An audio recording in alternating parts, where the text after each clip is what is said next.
오늘 우리에게 주시는 하나님의 말씀 보도록 하겠습니다. 구약성경 창세기 35장 16절에서 29절까지의 말씀입니다. 창세기 35장 16절로 29절까지의 말씀을 저와 여러분들이 한 절씩 교독 드리도록 하겠습니다. 그들이 베델에서 길을 떠나 에브랏에 이르기까지 얼마간 거리를 둔 곳에서 라헬이 해산하게 되어 심히 고생하여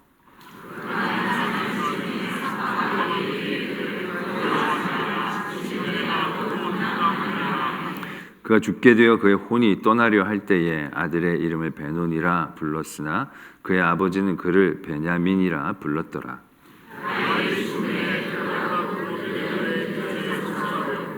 야곱이 라헬의 묘에 비를 세웠더니 지금까지 라헬의 묘비라 일컫더라.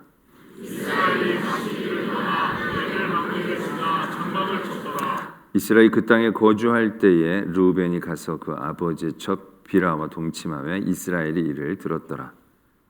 야곱의 아들은 12이라.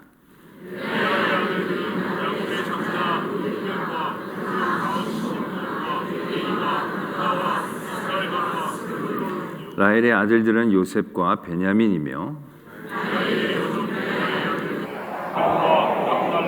레알의 여종 실바의 아들들은 갓과 아셀이니 이들은 야곱의 아들들이요 바단 아람에서 그에게 낳은 자더라.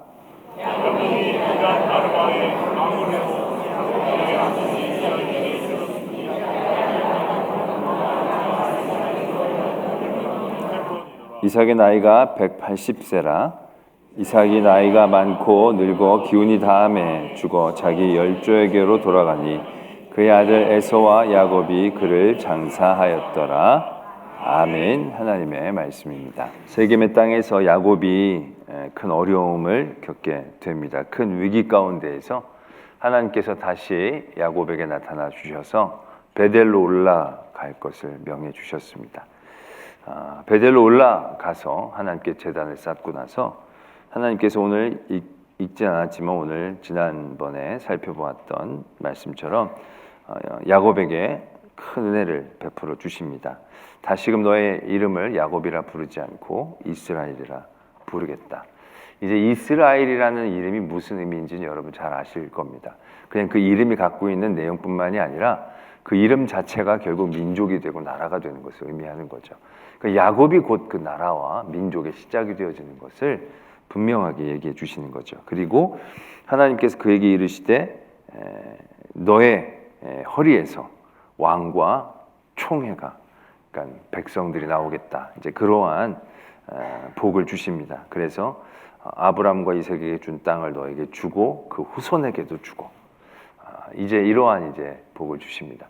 어떻게 보면 이 복이 우리는 그 이전에 아브라함에게 이삭에게 주었던 복하고 크게 다를 바 없는 그냥 하나님이 하나님의 백성에게 하나님의 분량으로 주실 수 있는 그러한 복으로 이렇게 다가오게 됩니다. 그러나 지금 이 야곱에게 주신 복은 이 이전에 아브라함과 이삭에게 주셨던 복과는 완전히 차원이 달라지는 복이 되어진다는 것을 이제 우리가 오늘 보게 되는 거죠.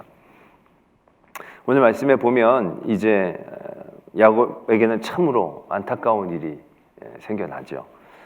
그가 가장 사랑했던 이라기보다는 유일하게 사랑했다라고 얘기하는 게 맞을 겁니다. 그 라헬이 그가 원했던 둘째 아들을 출산하면서 죽게 되어집니다. 그 이제 아들을 부르면서 그의 혼이 나갈 때 베논이 이제 슬픔의 아들이라는 뜻인데 그렇게 이제 이 라헬이 아이를 낳으면서 자기가 이제 거의 이제 죽게 되어진 것을 알게 되니까 만 가지 생각이 들었겠죠. 그리고 그 아이를 그렇게 말하자면 절규하듯이 불렀을 것이다라는 생각을 하게 됩니다. 그러나 그의 아버지 야곱은 그의 이름을 베냐민, 오른손의 아들. 그러니까 그쪽에서는 이 오른손이 힘이 있고 오른손이 이제 주도권을 갖고 있는 이제 그러한 의미가 있었기 때문에 그런 이름으로 바꿨다는 얘기죠. 그러면서 이제 19절 20절에 보면 라헬이 죽음에 에브랏 곧 베들레헴 길에 장사되었고 야곱이 라헬의 묘에 비를 세웠더니 지금까지 라헬의 묘비라 일컫더라. 이렇게 말씀이 적혀져 있습니다.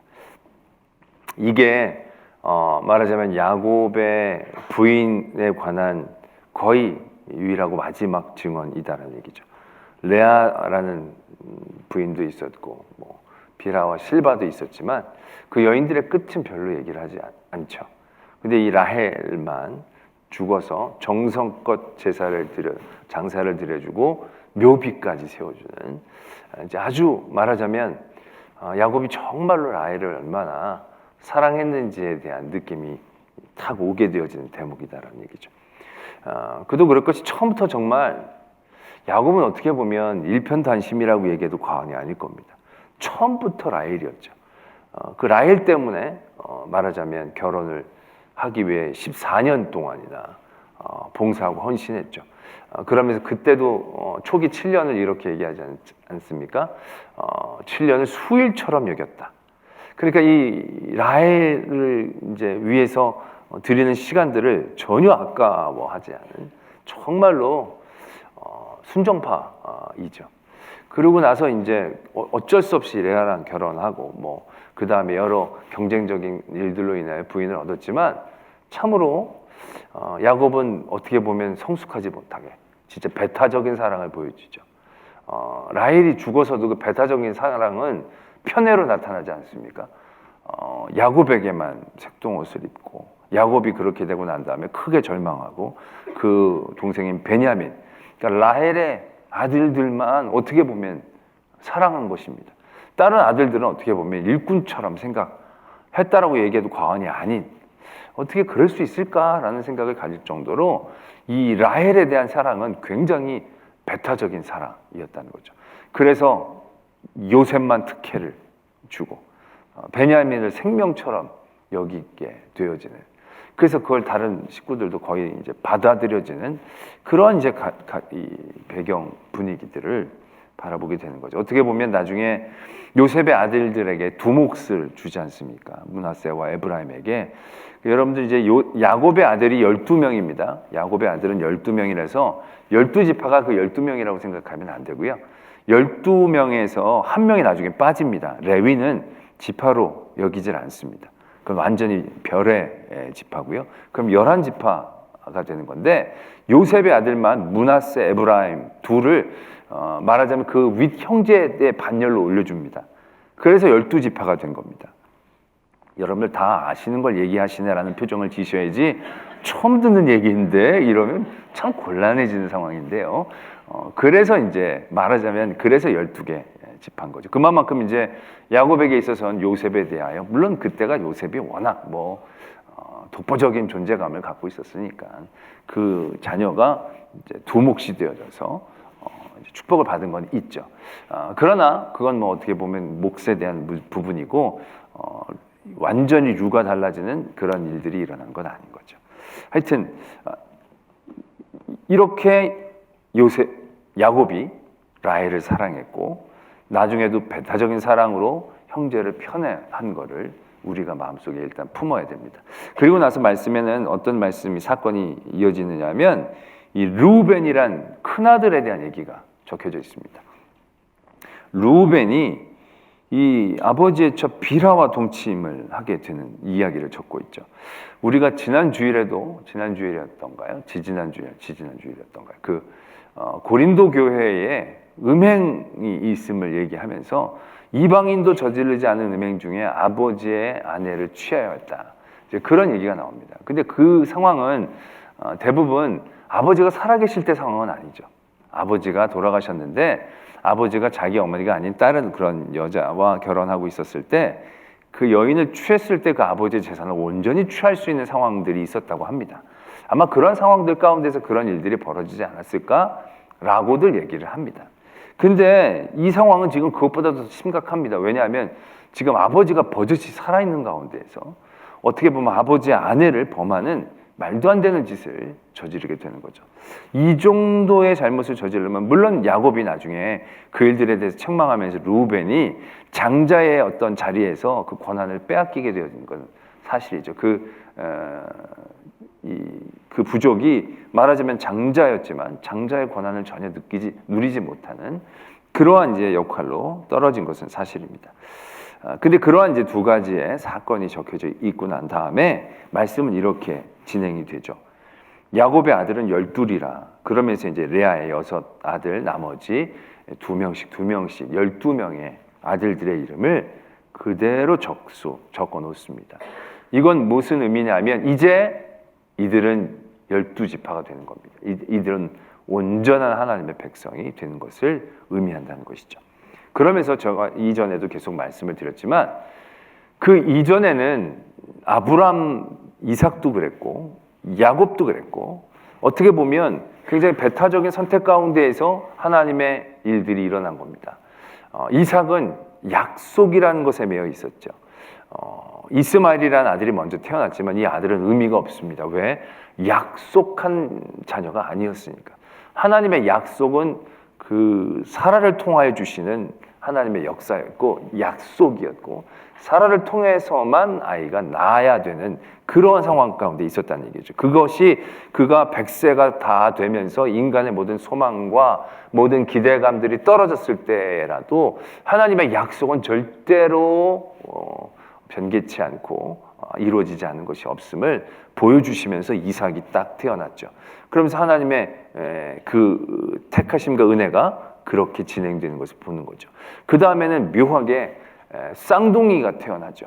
쌍둥이는 이 세상의 조건으로 그 어떠한 차이도 별로 나지 않은 그런 상황을 의미하는 것입니다. 그런 가운데 하나님은 2번째 나온 야곱을 택하셨다는 거죠.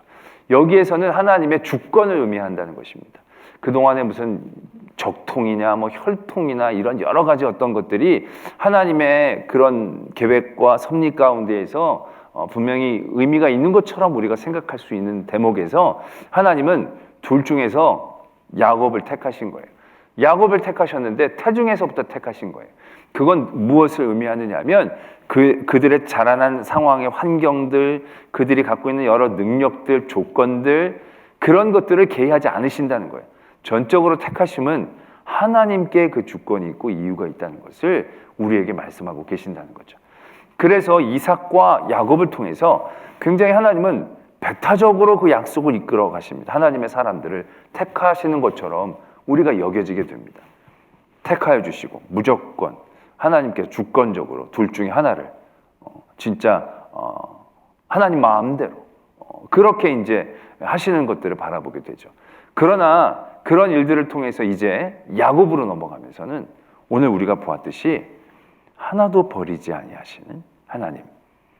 그 하나님의 약속이 이제 진짜 어떻게 제대로 보여주는지 그 이전에 이삭과 야곱에 있어서는 그 약속이 만약 처음부터 이스마엘도 되고 이삭도 약속의 자녀가 돼서 그때부터 이스라엘 민족이 되었다라고 한다면 우리는 그냥 아무 개념 없이 그냥 아브라함 자손이면 다 되는 줄로 생각할 거란 얘기죠. 근데 그게 아니라는 거죠. 아브라함의 자손이 되는 게 아니라 약속이라는 것이 중요한 것이고 그 혈통으로만 다 되는 것이 아니라 그것도 결국 하나님의 택하시고 부르심 아무나 되는 것이 아니라는 것을 이미 분명하게 말씀하고 계시는 거죠. 뭐 아무나 되면 얼마나 그 은혜가 우리에게 있어서 값싸게 느껴지게 되겠습니까? 그러나 그렇게 되어지는 것이 아님을 하나님은 우리에게 분명히 보여주시고 난 다음에 이제는 하나님의 마음의 중심 그것을 우리에게 표현해 주시는 거죠. 그게 야곱의 12아들입니다. 야곱에게서부터 우리는 그 전조를 분명히 발견했죠. 뭐냐 하면 야곱이 베델로 도망갈 때나 에서를 만나기 전이나 또 세겜에서 어려움을 당했을 그 모든 순간순간마다 하나님이 먼저 야곱을 찾아주셨죠. 하나님이 야곱을 먼저 만나주십니다. 그리고 야곱이 뭘 제안하고 야곱이 뭘 서원한 게 아니라 하나님이 먼저 전적으로 은혜를 부어주십니다. 야곱이 잘해서가 아닙니다. 어떻게 보면 야곱은 다 잘못하고 난 그 직후라고 얘기해도 과언이 아니에요. 형을 속이고 아버지를 속인 직후, 또 라반을 피해서 도망 나온 직후, 또 세겜에서 그러한 말하자면 영적인 나태 가운데 빠져서 큰 위기에 빠진 직후. 잘할 때가 아니에요. 하나님이 막 복 주시길 만큼 굉장히 하나님 잘 믿고 따랐을 때가 아니라는 얘기죠. 굉장히 영적인 위기, 삶의 위기, 어려움의 자리에서 하나님은 늘 그를 찾아와 주시고 그를 만나 주시고 그에게 그가 원하는 것보다도 더 많은 것들로 주신다는 얘기죠. 특별히 마지막에 세겜에서 그런 일들을 당하고 난 다음에 베델로 올라가라 그래서 야곱은 솔직히 선택의 여지가 없는 자리에 있었잖아요. 그래서 그냥 도망치듯 올라올 수밖에 없었던 거예요.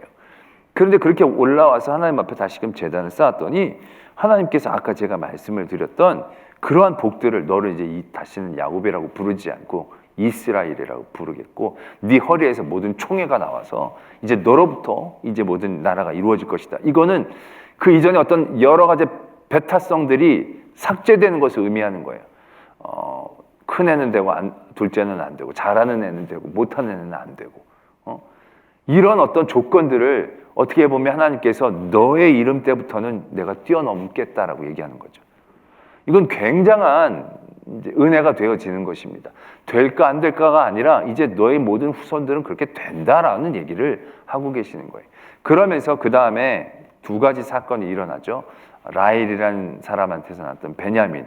그래서 라헬은 결국 사랑한 사람이 죽습니다. 그 사랑이 요셉과 베냐민에게 결국 나중에 더 쏟아지게 되지만 야곱이 더 사랑했다고 그 두 형제만 말하자면 약속의 형제가 되는 것을 의미하는 게 아니라는 거예요. 더 큰 사랑을 받았다고 야곱의 더 큰 사랑을 받았다고 또 높은 반열에 올라가는 것도 아니에요. 태어난 순서대로 그 모든 일들이 그냥 자연스럽게 이루어지는 거예요. 야곱이 더 편애를 했다 할지라도 그건 야곱이 요셉을 편애하는 거지 하나님이 요셉을 편애한 것의 이유가 되는 건 아니라는 얘기죠. 그리고 나서는 루벤의 죄악이 적혀져 있습니다. 이 루벤의 죄악은 정말로 극악무도한 죄악이라고 얘기해도 과언이 아닌 겁니다. 이거는 진짜 추방당해도 완전히 돌에 맞아 죽어도 할 말이 없는 굉장히 이 성경에서도 얘기하는 아주 살지 못할 죄악 중에 하나를 루벤이 저지른 거예요. 그러나 어떻습니까? 그 루벤조차도 12명의 아들의 반열에서 하나님이 빼지 않으신다는 거예요. 빼지 않으신다는 거.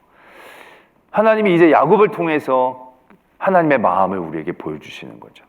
그전에는 우리는 되게 잘해야, 우리가 뛰어나야, 조건을 가져야, 능력을 갖추어야 우리가 구원을 받을 수 있겠거니, 아니면 그런 게 없어도 무슨 적통에 태어나야, 장남으로 태어나야 어떤 여러 가지 것들에게 우리가 마음이 뺏길 수 있을 수도 있었지만 이제 야곱 그 이후로 통해서는 종에게 낳은 자녀이든 사랑을 받는 자녀이든 사랑을 받지 못한 여인의 자녀이든 또 엄청난 죄악을 저질렀던 아들이든 하나님이 이미 작정하신 마음 가운데 그들을 품고 그들을 통하여 하나님의 민족, 하나님의 택하신 그 은혜를 이제 확장해 나아가시기를 원하신다는 것을 오늘 우리는 이 사건을 통해서 바라보게 되는 거죠. 루벤의 죄악이 갑자기 여기서 느닷없이 나온 게 아니라 12명의 아들이 그 이름이 적혀진 것은 이제 이거 어떻게 보면 생명책에 기록되는 것과 마찬가지인 거거든요.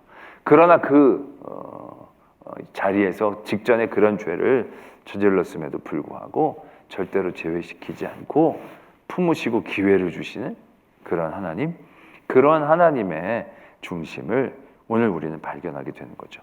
이게 어떻게 보면 예수 그리스도를 통하여 이 땅 가운데에 우리에게 주시는 모습과 똑같은 모습이다라는 얘기죠.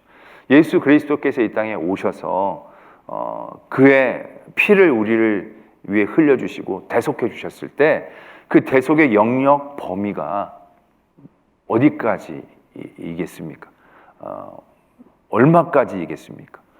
우리는 이런 부분에 대해서 지식적으로는 잘 알아요. 그게 한이 없다는 것.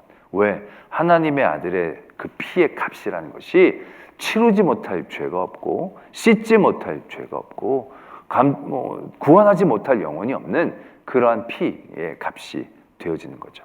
우리는 그걸 너무 잘 알아요. 그 피는 어떻게 보면 루벤 같은 사람에게도 위하여 흘린 피가 되어지는 거죠. 요셉 같은 사람에게만 흘려지는 피가 아니라 루벤을 위해서도 흘려지는 피이다라는 얘기죠. 그러니까 예수 그리스도의 이 땅에 오심은 모두를 부르심이죠. 하나님의 은혜의 가장 큰 확장성을 우리에게 말씀하고 계시는 거죠. 그 확장성 가운데 우리가 하나님의 은혜를 은혜되게 깨달을 수 있는 그 길이라는 것이 우리가 다시금 유추해서 본다면 이삭과 야곱에게 보여주셨던 하나님의 메시지인 거죠. 하나님의 약속과 하나님의 전적인 주권들. 그것이 본심이 아니고 본심은 야곱의 아들들에게 주신 것이 하나님의 본심이에요. 그러나 그런 본심 가운데에서 우리가 하나님의 은혜를 값싼 것으로 당연한 것으로 받아들이지를 않기를 원하시는 거죠. 그래야 루벤을 향한 사랑이 얼마나 깊은 건지, 얼마나 하나님께서 많이 참으시는 건지, 얼마나 하나님께서 많이 그를 위해 피 흘려 기다려 주시는 건지를 우리가 깨달아 알 수 있게 되는 거죠. 처음부터 다 된다라고 한다면 누가 그 은혜를 기뻐하고 누가 그 은혜로 감사할 수 있겠느냐라는 얘기죠. 단순히 하나님이 자기의 은혜를 티내려고, 단순히 하나님의 능력을 과시하려고 이런 단계를 거치신 것이 절대 아니라는 것입니다. 왜? 하나님의 본심은 결국 여기에 있는 거죠. 여기에서 과시가 무슨 의미가 있습니까? 지금 루벤도 품고 요셉도 품고 베냐민도 품고 세리도 품고 창녀도 품고 여러 사람들을 다 품으시는 그런 하나님의 본심 앞에 하나님의 주권과 하나님의 약속이라는 배타성이 우리가 말하자면 오히려 하나님이 우리를 까다롭게 만드는, 하나님을 나타내는 것으로 생각한다는 것 자체가 이게 말이 안 맞는 얘기이신 거죠. 그렇게 그것들을 나타내시려고 하셨다면 예수 그리스도의 그런 보혈의 피의 역사들 그렇게 하지 않으셔도 되는 거죠. 더 적나라하게 하나님의 배타성과 약속과 주권에 대해서 나타내실 수 있는 방법들은 수없이 많죠. 제가 늘 말씀을 드리지만 우리가 믿음의 생활을 할 때 정말 우리가 잘못할 때마다 하나님이 제깍제깍 반응을 해주시면 우리가 얼마나 잘 믿겠어요. 우리가 얼마나 하나님 앞에 열심히 되겠어요. 근데 하나님이 본심이 가려지잖아요. 그러면 우리가 예배 빠지면 그 다음날 팔 부러지고, 뭐 수요예배 안 나오면 그 다음날 저거되고, 뭐 하여튼 그러면 진짜 예배 나오지 말라고 그래도 막 예배당이 매어 터질 거예요. 진짜 나는 그럼 정말 쉽게 목회할 수 있겠다. 정말 너무 그게 여러분 은혜입니다. 또 어떻게 보면 우리가 연약하잖아요. 연약한데 제깍제깍 반응이 오면 얼마나 우리의 연약함을 붙잡고 우리가 정신 바짝 차리고 잘 믿을 수 있겠어요. 근데 하나님은 본심이 그게 아닌 거죠. 만약에 그렇게 해서 예배에 나온다면 그 예배가 얼마나 두려움 가운데 드려지는 예배이겠어요. 그 예배가 얼마나 자기 만족적인 예배가 되기 쉽겠어요. 하나님은 그런 걸 원하시는 게 아닌 거죠. 사랑을 원하시는 거죠. 사랑을 원하시는 거예요.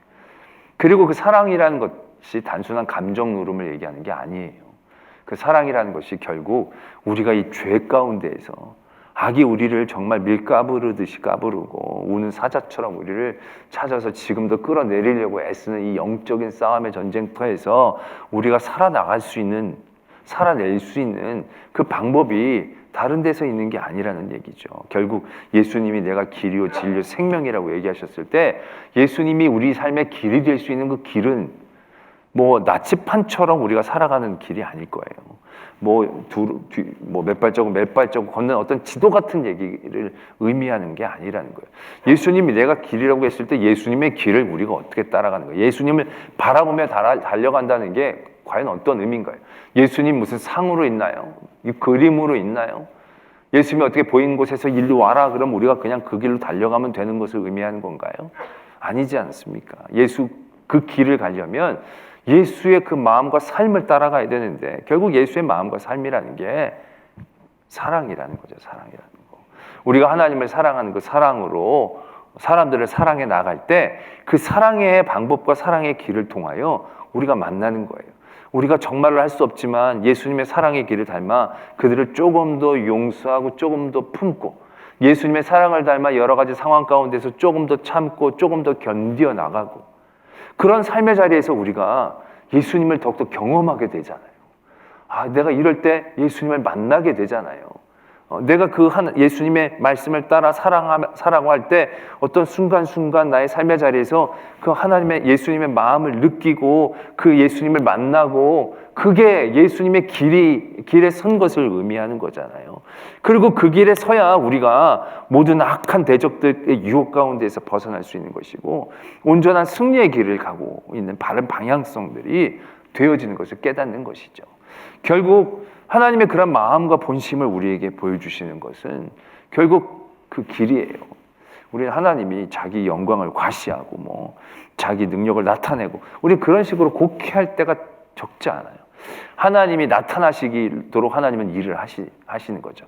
그 하나님의 영광 받으시도록 일을 하시는 거. 우리가 마치 보면 하나님이 생색내기 위해서 그런 것처럼 얘기하잖아요. 하나님이 뭐하러 생색을 내세요? 우리 생색 받아서 뭐 하시게요? 그게 아니라는 거죠. 제가 몇 주 전에도 말씀을 드렸지만 그게 우리에게 가장 유익한 길이니까. 그게 가장 우리에게 살 수 있는 유일한 길이니까 그 길을 우리에게 알려주시는 거죠. 오늘 루벤을 품으셨어요. 요셉을 품으셨어요. 자기가 사랑 많이 받으니까 당연히 생각할 수 있는 인생이 될 수 있겠죠. 루벤이 내가 죄 지어도 그냥 되네 이렇게 생각한다면 얼마나 그가 그 안에서 길을 잃겠어요. 부르심은 부르심이지만 그 안에서 얼마나 헤매어 길을 잃고 고생을 하겠어요. 예수님이 12명을 불렀지만 12명이 다 구원을 받은 건 아니잖아요. 12명이 다 그 안에서 바른 길을 처음부터 저벅저벅 잘 걸어가는 건 아니잖아요. 그 안에서 그 길을 방향을 잃었을 때 그곳에서 헤매죠. 베드로도 예수님을 부인하면서 막 헤매잖아요. 하나님, 그 예수 그리스도에 대한 길을 잃었을 때 그가 정말로 사랑하는 마음으로 나갔다면 의협심과 용맹함이 아니라 사랑으로 나갔다면 거기서 예수 그리스도를 부인하기가 쉽지 않겠죠. 거기서 그래 나 믿는다. 나도 같이 죽을래. 그러면서 예수님 뒤돌아볼 때 같이 예수님 따라가면서 저도 죽여주세요. 아마 그랬을 공산이 크죠. 그러나 그 마음에는 예수님을 따르고 믿지만 아직 사랑하는 깊이까지 간 건 아닌 거죠. 그러니까 모든 사람들의 앞에서 용맹하게 얘기하고 그것을 지키기 위해 어떻게 나갔지만 세상의 압도적인 위협 가운데는 사랑 이외에는 그 압도적인 위협을 이겨낼 힘이 없거든요. 세상의 그러한 유혹들을 이겨낼 지혜가 없거든요. 우리 안에. 세상이 여러 가지 가성비 지금 절 안 해도 되지. 다니엘에게 조금만 참고 견디면 한 달만 참으면 너 지금 여기까지 올라온 것도 다 하나님의 은혜인데 너 은혜 다 까먹고 너 나중에 남아있으면 동족들 도와줄 수도 있고 더 하나님의 영광을 돌릴 수도 있는데 지금 뭐 그렇게 개죽음 당할 필요가 뭐 있어. 일부러 기도하지 않아도 되는 기간에 너 이렇게 대놓고 그럴 필요가 뭐가 있어. 굉장히 솔깃한 유혹일 거예요. 그러나 그런 유혹에 넘어가지 않을 수 있는 길이 하나밖에 없는 거죠. 그게 바로 뭐예요? 하나님을 중심으로 살아가는 거죠. 하나님을 사랑할 때 그런 모든 값이라는 게 계산이라는 게 의미가 없잖아요. 우리가 사랑하는 사람에게 계산이 되지 않잖아요. 우리가 사랑하는 사람에게 가성비를 따지지 않잖아요.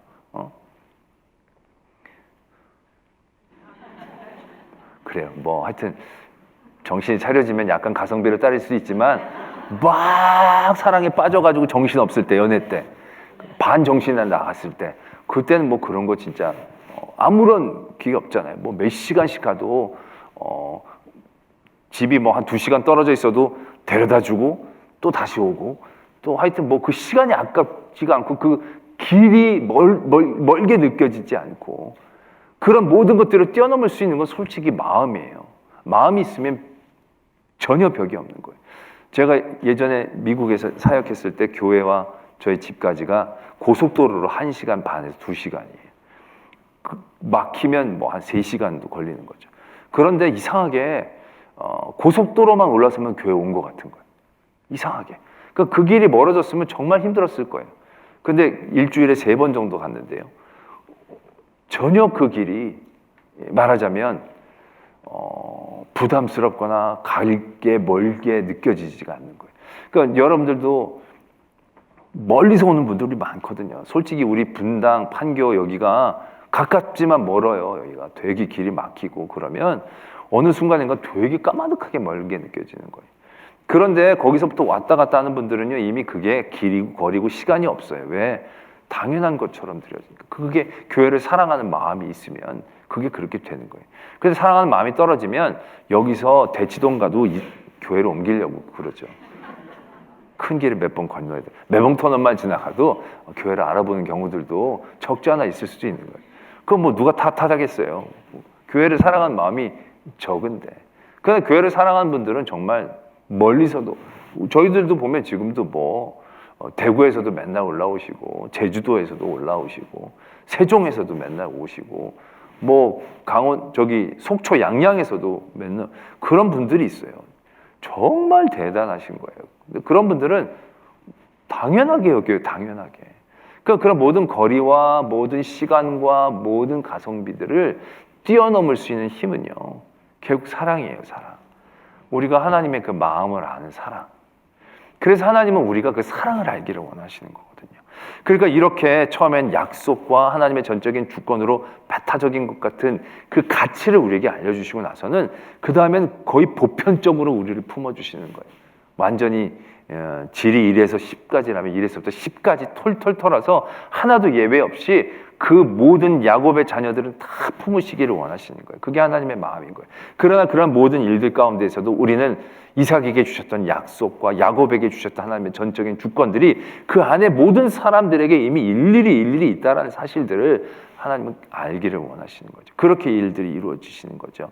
그게 하나님의 마음이고, 그런 일들을 통해서 그것이 말하자면 자기의 조건이나 자격이 아니라 정말 우리를 사랑하시는 거구나. 모든 이런 사람의 질과 조건들을 뛰어넘어 우리를 불쌍히 여기시는 그 사랑이구나. 그래서 우리가 하나님을 믿을 때는 우리가 조건을 채워가는 과정이 아니에요. 우리가 자격을 만들어 나가는 과정이 아니에요. 하나님을 사랑하는 과정이에요. 율법도 제가 늘 말씀을 드리잖아요. 십계명도 하나님을 사랑하는 방법인 거예요. 근데 사람들은 계명을 지키는 조건으로 그걸 만들어 버리는 거예요. 그러니까 하나님을 향한 길을 잃잖아요. 그러니까 우리가 여러 가지 영적 싸움에서요, 그냥 헛똑똑이 되는 거예요.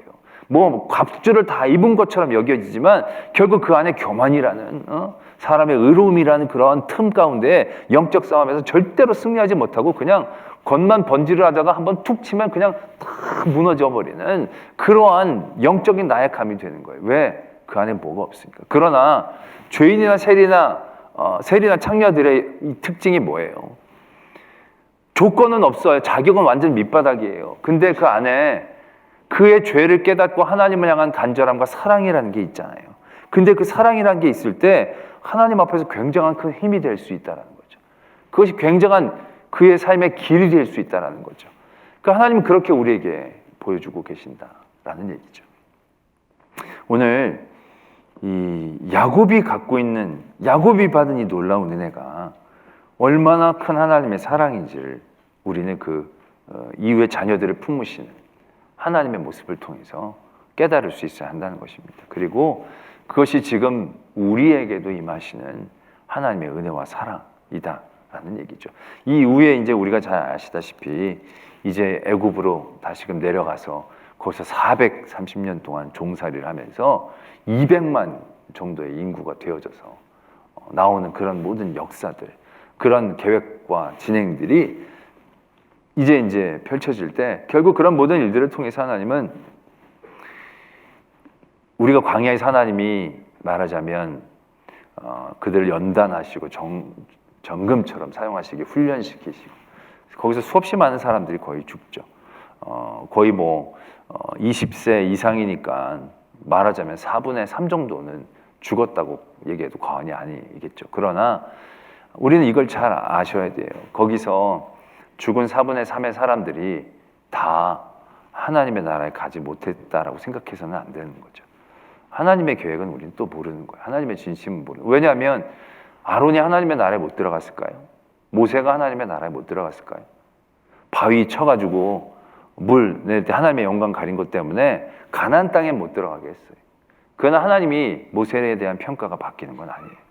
그러니까 모세가 하나님의 나라에 못 들어간 건 절대 아니라는 얘기죠. 하나님의 나라에 들어갔어요.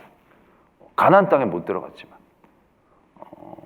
우리는 이것을 통해서 하나님의 마음을 알아요. 우리는 무조건 하나님이 막 못하면 다 버리고 잘라내시는 하나님이라고 생각하시지만 솔직히 하나님이 잘라낸 게 아니라 우리가 하나님을 버린 거예요. 우리가 하나님을 등진 거예요.